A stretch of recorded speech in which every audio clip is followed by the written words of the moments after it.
When you think of a Heisman winner, what comes to mind? I think of tough.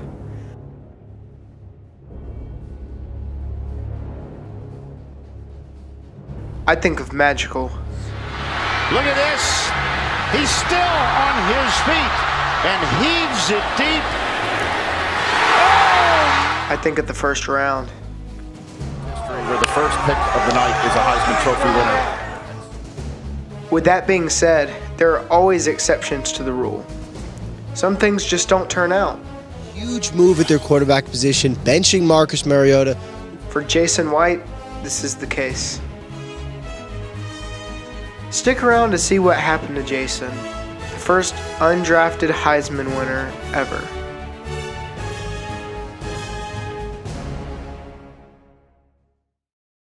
Born in 1980, Jason was delivered in Tuttle, Oklahoma. This is where he would grow up and begin his football career, playing for his hometown Tuttle Tigers.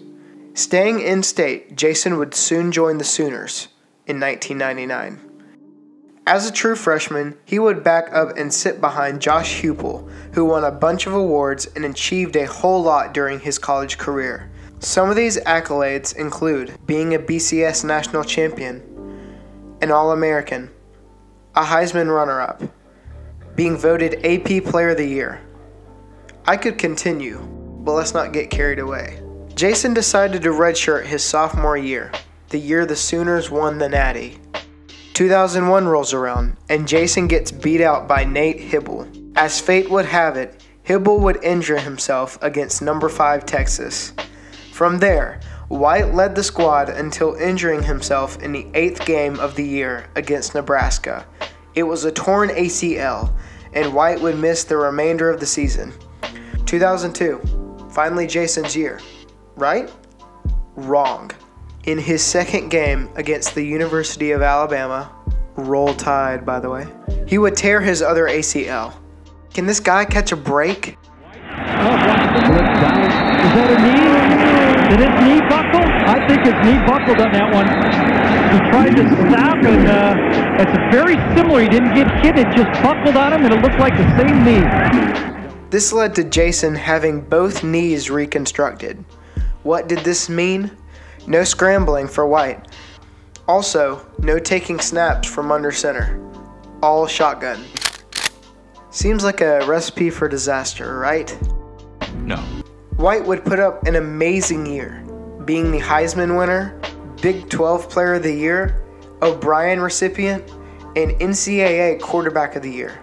Better yet, the NCAA granted him a medical hardship. This means that Jason was given a second senior year. What an opportunity.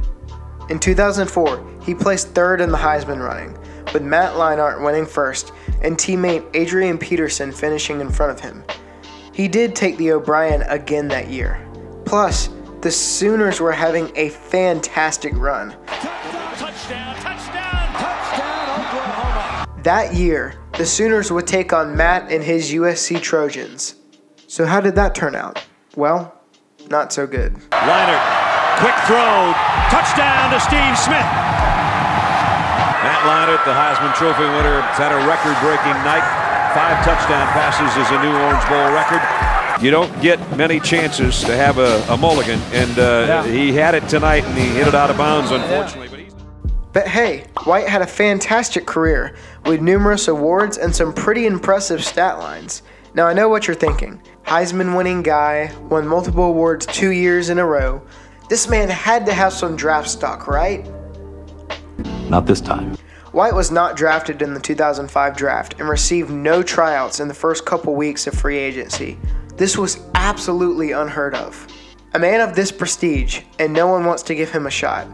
It was due to his horrid injury history that probably kept him off a roster in the league. After an unsuccessful tryout with the Chiefs, he was signed to the Titans as an undrafted free agent for 2 years. White then decided to pull himself out of the game, referencing his weak knees as the cause. Anything else? He has a water tower dedicated to him in his hometown and received a statue on campus at Soonerland. He also co-owned an indoor football team. I mean, you gotta love it. Besides being a superstar on the field, White has illustrated how much friendship truly means to him through his relationship with Brian Stewart, who unfortunately passed away April 16, 2005, ultimately losing his life to cancer. When White blew out his knees in consecutive seasons, injuries that threatened his career and required grueling rehab, Stewart was his support and his inspiration. When I'm in the training room doing rehab a couple years ago by myself, no one helping me, I'm thinking, if Brian was in my situation, he's going to do it. He'd much rather be doing this than what he's doing. After being celebrated by the national media in New York, he returned home to Tuttle. The first house he went to, the one with a large OU over the front door, was Brian Stewart's. You know, when you have a son battling for his life and somebody that just won the Heisman Trophy, to get off the plane and come straight to his house to see him and let him see the trophy was just unbelievable. Through the worst year of Stewart's life, White has continued to shine as more than a player, as a beacon and a friend. Friendship is something that touches your heart from a person to a person. They would do anything for you. I would do anything for them. And that's what I think Jason would be for me. What a guy. White's life should be looked upon with respect, having accomplished all that he did with what he had. Resilience, a trait I like to think of when I hear Heisman. And he keeps on looking over there. And I'm sitting there watching him, and because I got all my rings and all that stuff in there, and he keeps on looking over there. And finally he turns around and he goes, "Who do you know that won the Heisman Trophy?" I said, "Well, I won the Heisman Trophy." And he goes, "Really?" May God bless you.